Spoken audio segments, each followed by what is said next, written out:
से भारे पड़े तेवी पण शक्यता है।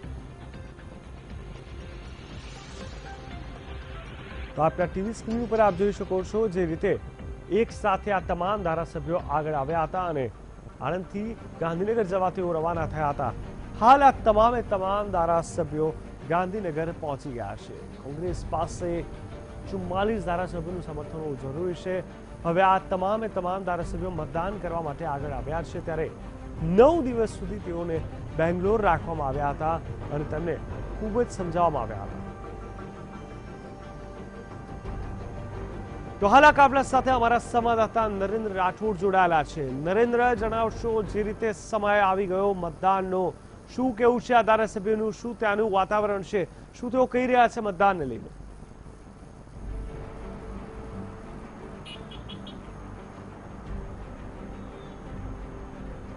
जी જે મહત્વનો દિવસ હતો એ આવી ચૂક્યો છે અને તમામ જે ધારાસભ્યો છે તે અત્યારે મતદાન કરવા માટે ગાંધીનગર પહોંચી ચૂક્યા છે। આગળ એમનો કાફલો જઈ રહ્યો છે અને પાછળ યુથ કોંગ્રેસની ટીમ હોય, પોલીસની ટીમ હોય, તમામ ટીમો એમની સાથે જોવા મળી રહી છે।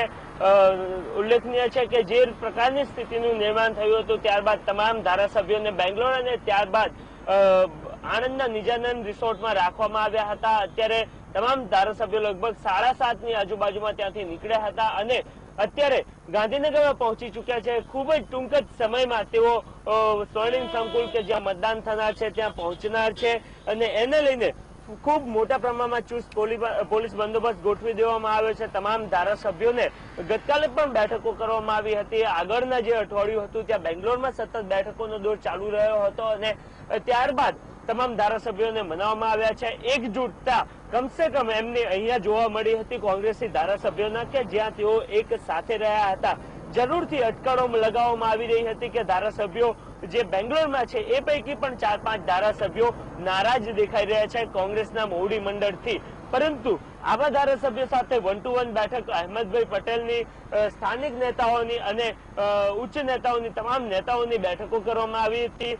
જે નારાજ ધારાસભ્ય હતો એમને મનાવવામાં આવ્યા હતા અને ત્યારબાદ તેમને આણંદ લાવવામાં આવ્યા હતા। ગતકાલે પણ આ રીતની જ બેઠકોનો દોર શરૂ થયો હતો અને એ 44 ધારાસભ્યો, તમામ ધારાસભ્યો અહેમદ પટેલને જ મત આપશે એવી માટેની તૈયારીઓ તેમના દ્વારા દર્શાવવામાં આવી હતી અને અત્યારે એ ધારાસભ્યો ગાંધીનગરમાં પહોંચી ચૂક્યા છે અને એકજૂટતા જે રિસોર્ટમાં દેખાડવામાં આવી હતી આ ધારાસભ્યો દ્વારા જે વચનો આપવામાં આવ્યા હતા એ વચનો મતમાં પરિણમશે કે કેમ તેના પર નજર મંડાયેલી રહેલી છે। કારણ કે અહેમદ પટેલની સીટ ખૂબ જ મહત્વની માનવામાં આવે છે।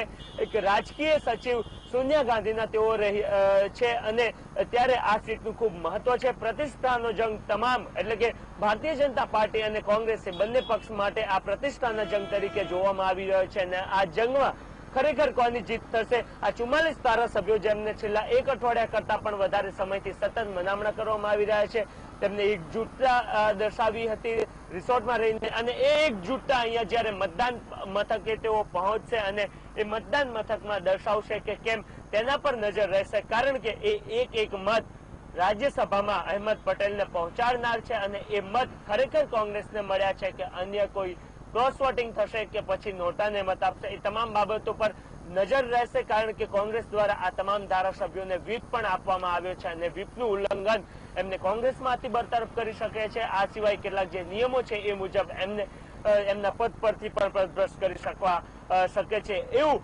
કોંગ્રેસ દ્વારા જણાવવામાં આવ્યું છે અને એના કારણે તમામ ધારાસભ્યો કોંગ્રેસના જે ધારાસભ્યો છે એ અહેમદ પટેલ માટે જ મત કરશે એવું જણાવવામાં આવી રહ્યું છે। ખરેખર શું થશે તે આજ સાંજે વધારે ક્લિયર થશે। બિલકુલ નરેન્દ્ર, સમગ્ર માહિતી આપવા માટે ધન્યવાદ। તો આ ધારાસભ્યો ગાંધીનગર તો પહોંચી ગયા છે પરંતુ કોને વોટ આપે છે, શું તેઓ ક્રોસ વોટિંગ કરશે કે શું તે લોકોમાં પણ અસમંજસની સ્થિતિ છે અને કોઈને કોઈ રીતે શું તેઓ કોંગ્રેસ તરફી નહીં રહે, તો કયા લોકોમાં નારાજગી અને અસંતોષ છે તે તો આગળના સમયમાં ખ્યાલ આવી જશે। એટલે કે કોંગ્રેસે આ 44 ધારાસભ્યો માટે કરેલી છેલ્લા 9 દિવસની મહેનત કેટલું ફળ આપે છે તે આજ સાંજ સુધીમાં ક્લિયર થઈ જશે।